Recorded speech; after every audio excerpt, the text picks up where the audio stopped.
Where are you from? Are you from around here? Yeah, I'm from Williamsport. Yep. My main goal in the back of my head was, dollar signs.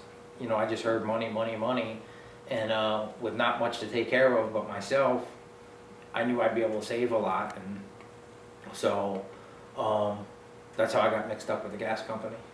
I laid the containment, and what the containment is, it's like plastic matting and felt that they put on the ground before they bring in equipment. It's just so easy to rip. I mean, that stuff they put on top of that containment is just, heavy, heavy equipment.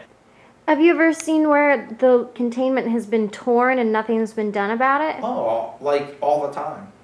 No matter what gauge of plastic containment you're using, it's not really helping. You know what I mean? I think it's more of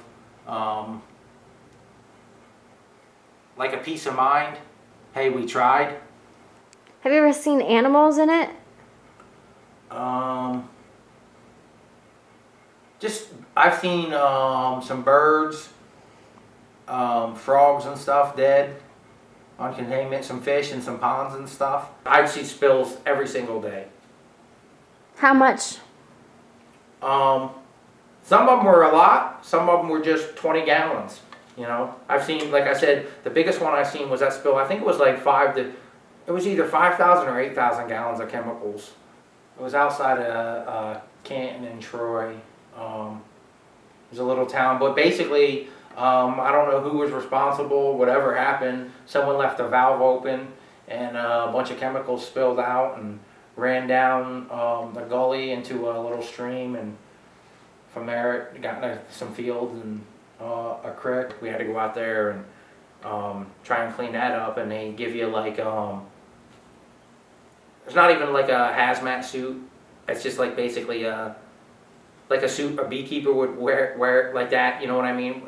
Basically offering no protection at all. These mats are big and they get heavy when you roll it, so you got to be down on your hands and knees like you're rolling a carpet almost. And just everything you're putting your hands in, your face close to, it's disgusting. You just have regular cloth gloves and all that stuff would soak through. It would be on your hands, and your hands would wrinkle and crack and turn red. Can you describe some of the chemicals in terms of what the sensory experience of being near them was? The one I hated the worst was, it was like a thick white gluey stuff, and it just smelled like you couldn't breathe around it. It smelled like an ammonia gluey smell. It's real strong. It would burn your nostrils. And I've known people to I actually got sick from it myself before. Just like nauseating headache, sore throat, can't breathe, pain in the middle of your chest. Did you ever experience any symptoms from being near these chemicals beside the respiratory one you were describing?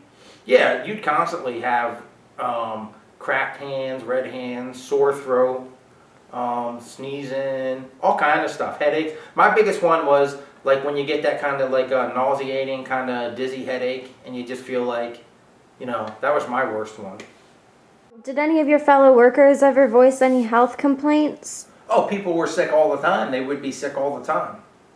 And then they would get in trouble for calling off sick. You're in muck and dirt and mud and oil and grease and diesel and chemical that you have no idea like what you know what I mean? It could be anything, and you have no idea, but they don't care, you know what I mean? It's like, get the job done and that's it, you know what I mean? And it doesn't matter, like you'd be asked to work 15, 18-hour days, and you could be so tired that like you can't keep your eyes open anymore, but it's like, no, keep working, keep working, keep working. I've seen people like so tired. The one guy ran a forklift into a wellhead, and like because he was so tired, and I've seen people fall asleep at the wheel driving. I've seen, just everything. I've seen people be away from home so long that they're driving, trying to text and talk on the phone to their family because they miss them. And so I mean, it's not only the health sides, but like of the gas companies, but the things it does to your mind and to, you know what I mean, the psychological effects. For most, I'd say for 90% of people who work in the industry, it's about hours and money more than, doing something correctly and for the right reasons.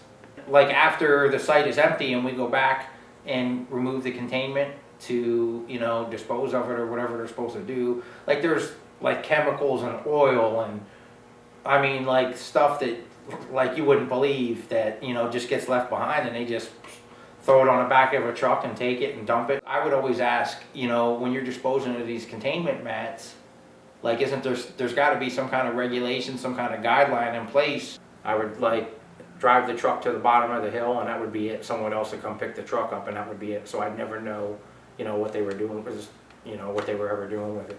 It was always like a big secret. If you questioned it, you'd be suspended for a day, or your hours would be cut that week, or you'd be let go for, you know, behind some other reason they'd make up. I questioned it a bunch of times, and some of my coworkers, and eventually I questioned it so much that I ended up being fired.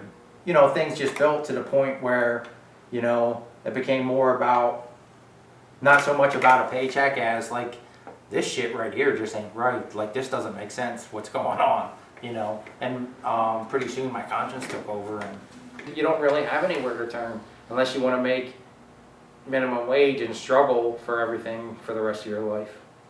The gas industry has taken over everything in this area, you know what I mean? So everything is like related to that. I lost my inspiration, you know, and I wish I never would have, you know, because now I'm 40, I'm single, I got 2 cats, and a scratch-off lottery ticket addiction, and that's, you know, that's what my life is right now, so.